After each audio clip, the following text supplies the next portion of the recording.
जय जय जगन्नाथ, जय जय जगन्नाथ, जय जय जगन्नाथ। कालिया शांतंकर चरणारविंद जुगलरे ये पावन पुरुषोत्तम क्षेत्र श्रीक्षेत्र सिंहद्वार निकटरू आज पवित्र श्रावण मास शुक्ल पक्ष दशमीर पवित्र तिथि समस्त को हार्दिक अभिनंदन। आज अयमारंभ झूलन यात्रा 12 मासरे 13 जात कालिया शांतंकर समस्त यात्रार एकमात्र उद्देश्य मदभक्तं विनोदार्थे करमी विविध क्रिया भक्तमानंकर आनंद पाए से अनेक जानी यात्रा पर्व पर्वाणी उत्सव र सृष्टि कर 12 मासरे 13 जात किंतु अनेक उपयात्रा श्रीमंदिर रे पालन होता है श्री महाप्रभु श्री जगन्नाथ।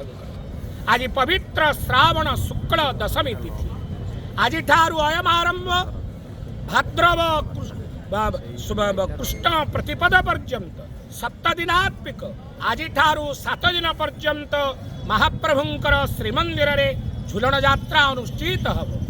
यही पवित्र झूलन यात्रा महाप्रभु जगन्नाथ महाप्रभुंकर मध्याह्न धूप पूजा बढ़ी सारिबा परे महाप्रभुंकर बेश मैलम होई पुनर्बार श्रृंगार हेबे संध्याआलती बढ़िबो एवं तत्पूर्वरु मदन मोहन आज्ञा सिंहासन उपरକୁ आसीथिबे भूदेवी श्रीदेवी मदन मोहन आज्ञामाल प्राप्त होई मुक्तिमंडप उपरे सुंदर झूलन कुंज निर्माण होइछन।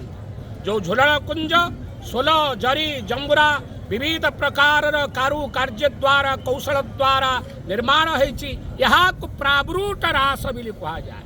बसंतादि षडरास मानक मध्यरु अन्यतम वर्षा ऋतुकालीन पवित्र रास जो रास रे समस्त जीव को आनंद देवा पाए समस्त जीव को परमानंद सुख देवा पाए ये पवित्र झूलन यात्रा आरंभ समस्त जल आप देखिए जो पवित्र झूलन कुंज निर्माण होइछि सेतरे हंस ठू आरंभ करी सुआ सारी पारा हलदी बसंत नानादि जीव माने 84 लाख जोनि उत्पत्ति होइथिबा प्रत्येक जीव मान वृक्ष लता पहाड़ पर्वत पशु पक्षी ए समस्त मानू एकत्रित करी जो कुंज निर्माण होता है ताहा को झूलन कुंज कहा जाए। महाप्रभु मदन मोहन भूदेवी श्रीदेवी एक तो कुंज उपरे विराजमान करिवे आज ठारू 7 दिन पर्यंत यही यात्रा अनुष्ठित हेबो एवं श्री जगन्नाथ महाप्रभु केंद्र करी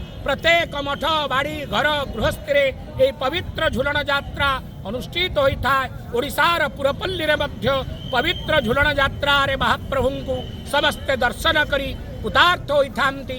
तेणु आज रे पवित्र श्रावण शुक्ल दशमी तिथि ठारू अयमारंभ होची झूलन यात्रा श्रीक्षेत्र रे समस्ते महाप्रभु को संध्या समय रे आसी पवित्र सुसज्जित झूलन कुंजरे प्रभु मदन मोहन भूदेवी श्रीदेवी को दर्शन कले अनंत कोटि पुण्य फल प्राप्त होता है। तेणु आज पवित्र शुभ दिवस समस्त को हार्दिक अभिनंदन अनेक अनेक शुभेच्छा समस्त जीवन आनंदमय हो मधुमय हो सुखमय हो। यहाँ ही कालिया शांत निकटरे आज पवित्र झूलन यात्रार शुभ दिवस शुभ अवसर प्रभु निकटरे प्रार्थना। जय जय जगन्नाथ, जय जय जगन्नाथ, जय जय जगन्नाथ।